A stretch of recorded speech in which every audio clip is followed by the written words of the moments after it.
کیا بات ہے عرفان بھائی، ڈسٹرب لگ رہے ہیں؟ بس یار کیا بتاؤں، میرے ابو مجھ سے محبت نہیں کرتے۔ کیا مطلب؟ دیکھو نا، جب دیکھو ڈانٹتے رہتے ہیں۔ ابھی بھی گھر سب کے سامنے مجھے ڈانٹ دیا، ہر بات کے لیے منع کرتے رہتے ہیں، یہ نہ کرو وہ نہ کرو، یہاں نہیں جاؤ وہاں نہیں جاؤ۔ اتفاق سے میرے ابو بھی ایسے ہی ہیں۔ مجھے تو ایسا لگتا ہے دنیا کے سارے ابو ایک جیسے ہوتے ہیں۔ صحیح کہہ رہے ہیں آپ، نہ کہیں گھومنے لے کر جاتے ہیں اور نہ ہی کوئی میری فرمائش پوری کرتے ہیں۔ صرف سنڈے کے سنڈے دیکھنے کو ملتے ہیں، ورنہ صبح جاتے ہیں اور رات کو ہمارے سونے کے بعد آتے ہیں۔ دوسرے بچوں کے پاپا انہیں مہنگے مہنگے کھلونے اور چیزیں دلاتے ہیں، میرے ابو تو بس مجھے امید ہی دیتے رہتے ہیں۔ جی ہاں، آپ نے بالکل صحیح کہا، دنیا کے سارے ابو ایک جیسے ہی ہوتے ہیں۔ وہ خود سے زیادہ اپنے بچوں اور فیملی کا خیال رکھتے ہیں۔ کیا آپ نے کبھی یہ سوچا کہ کیا ان کا دل نہیں کرتا ہوگا کہ وہ بھی گھر میں رہیں، سکون سے بیٹھ کر آرام کریں؟ پتہ نہیں، شاید چاہتا تو ہوگا۔ اور جہاں تک بات ہے آپ کی فرمائشوں کی، تو ان کی سیلری ہی اتنی کم ہوتی ہوگی کہ وہ چاہ کر بھی آپ کی فرمائشیں پوری نہ کر پاتے ہوں۔ ہو سکتا ہے ہماری ضرورتیں پوری کرنے کے بعد ان کے پاس اتنے پیسے ہی نہ بچتے ہوں کہ وہ ہماری فرمائشوں کو بھی پورا کریں۔ میں نے اس طرح سے کبھی سوچا ہی نہیں۔ اور جہاں تک آنکھیں دکھانے کی بات ہے تو یہ بھی ان کی مجبوری ہے کہ ان کی ڈیوٹی ہے کہ وہ ہمیں ہمیشہ بری باتوں سے روکیں اور اچھی باتوں کی ترغیب دیں۔ اچھا فیضان بھائی، یہ بتائیں آپ کی ضرورتوں میں کوئی کمی آئی ہو؟ نہیں تو بالکل بھی نہیں۔ کبھی ایسا ہوا کہ آپ بیمار ہوئے ہوں اور آپ کے ابو کو آپ کی فکر نہیں ہوئی؟ ہماری بیماری میں سب سے زیادہ پریشان ہونے والے ہمارے ماں باپ ہیں۔ آپ کے ابو چھوڑ کر کہیں گھومنے چلے گئے ہوں؟ نہیں تو کبھی نہیں۔ کبھی ایسا ہوا کہ آپ کے ابو نے خود تو کچھ اچھا کھایا اور آپ کو نہ دیا ہو؟ کبھی نہیں۔ اگر کوئی اچھی ڈش کم ہوتی ہے تو وہ ہمیں دے دیتے ہیں اور کہتے ہیں تم کھا لو، میرا دل نہیں چاہ رہا۔ اگر یہ پیار نہیں ہے، محبت نہیں ہے، تو پھر کیا ہے؟ ماں اور باپ دونوں ہی محبت کرتے ہیں، لیکن ماں کی محبت نظر آ جاتی ہے اور باپ کی محبت کو محسوس کرنا پڑتا ہے۔ میں کتنا غلط سوچ رہا تھا اپنے ابو کے بارے میں۔ لو یو ابو۔ Love you very much. باپ باپ ہی ہوتا ہے، باپ ایک سایہ دار درخت ہوتا ہے۔ آج ان بچوں کی باتوں نے مجھے اپنے والد بھی یاد دلا دی ہے۔ واقعی اچھے کھانے انہوں نے ہمیں ہی کھلائے، اچھی چیزیں انہوں نے ہمیں ہی عطا کی۔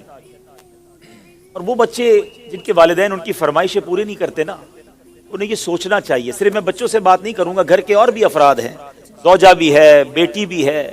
وہ کہتی ہے ابو آپ ہمارے لیے کچھ لاتے نہیں ہیں، بیوی کہتی شوہر سے آپ کچھ لاتے نہیں۔ اس بیچارے سے تو پوچھو اس کی مجبوری کیا ہے۔ صبح سے گھر سے نکلتا ہے، چاہے سردی ہو چاہے گرمی ہو، کوئی موٹر سائیکل پر جاتا ہے، کوئی بس پہ بیٹھ کے جاتا ہے، کوئی دو بسیں بدل کے جاتا ہے، بارش میں بھی جاتا ہے۔ کیوں جاتا ہے؟ کہ چھٹی کروں گا تو تنخواہ کم ہو جائے گی، تنخواہ کم ہو جائے گی تو بچوں کو کیسے پورا کروں گا، اسکول کی فیس بھی دینی ہے، بچوں کے لیے کپڑے بھی لانے ہیں، کھانا بھی وقت پر لانا ہے۔ ہر چیز ہمیں تیار ملتی ہے، اس کی سورس کون ہے؟ وہ سورس ہمارے والد ہیں۔ اور بہت پیاری بات اس بچے نے کہی کہ ماں کا پیار تو نظر آتا ہے، والد کا پیار محسوس کرنا پڑتا ہے۔ پوچھو ان سے جن کا باپ چلا گیا۔ والد ایک سایہ دار درخت ہے۔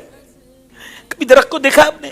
اس کے اوپر کے پتے گرم ہوتے ہیں، وہ ساری دھوپ اپنے اوپر سہ لیتا ہے اور اس کے نیچے اپنے بچوں کو چھاؤں دیتا ہے۔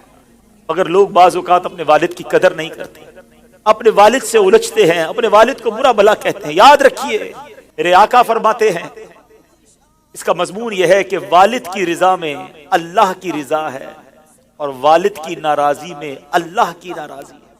کبھی اپنے باپ کو ناراض مت کرنا۔ اگر وہ بوڑھے ہو گئے ہیں تو اب تمہاری باری آئی ہے، ان کی خدمت کرو، انہیں یہ احساس دلاؤ کہ اب میری باری ہے آپ کی خدمت کرنے کی۔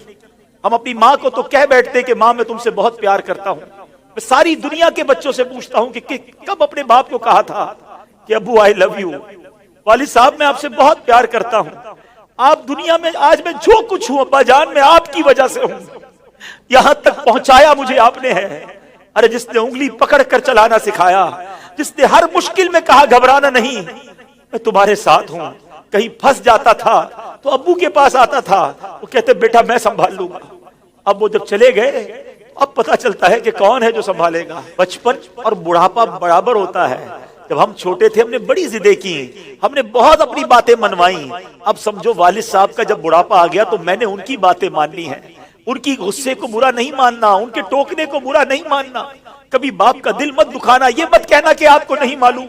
ارے اسے کہتے ہو کہ نہیں معلوم جس نے ہمیں چلنا سکھایا، جس نے ہمیں کھڑا ہونا سکھایا، ہر مشکل میں جس نے ہماری مدد کی۔ خدارا میں ساری دنیا کے بیٹوں سے، ساری دنیا کی بچیوں سے، ساری اولاد سے گزارش کرتا ہوں، اگر تمہارے والد زندہ ہیں ان کو خوش رکھنا، اور بوڑھے ہو گئے تو اب احساس دلاؤ ان کو کہ ابو جان آپ نے بڑا کام کیا ہمارے لیے، بڑی محنت کی، اب ہماری باری ہے آپ کی خدمت کرنے کی، اب ہم آپ کو سکھ پہنچائیں گے، اب آپ کسی ٹینشن میں نہ رہے، میرے پاس جو کچھ ہے ابو جان یہ سب آپ کا ہے، آپ کی وجہ سے ہے۔ دف ہے اس اولاد پر جو اپنے والد کو کہتی ہے کہ یہ میرا ہے آپ کا نہیں ہے، میں نے کمایا ہے آپ نے نہیں کمایا۔ یہ کبھی مت کہنا میرے پاس جو کچھ ہے، جو شرافت ہے، جو عزت ہے، جو دولت ہے، وہ سب کچھ ماں باپ کی وجہ سے ہے، وہ والد کی وجہ سے بالخصوص ہے۔ اپنے والد کو بڑھاپے میں خوشی دینا، اور جن کے ماں باپ چلے گئے اب ان کے لیے خوب ایصال ثواب کرے، ان کی قبر پر جایا کرے، وہاں دعائیں کیا کرے، بڑی پیاری دعا ہے۔ آؤ آخر میں مل کر ہاتھ اٹھائیے، اپنے ماں باپ کے لیے جو قرآنی دعا ہے وہ کرتے ہیں۔ اللہم ارحمہما کما ربیانی صغیرا، اے اللہ ہمارے ماں باپ پر رحم فرما جیسا انہوں نے بچپن میں ہم پر رحم فرمایا۔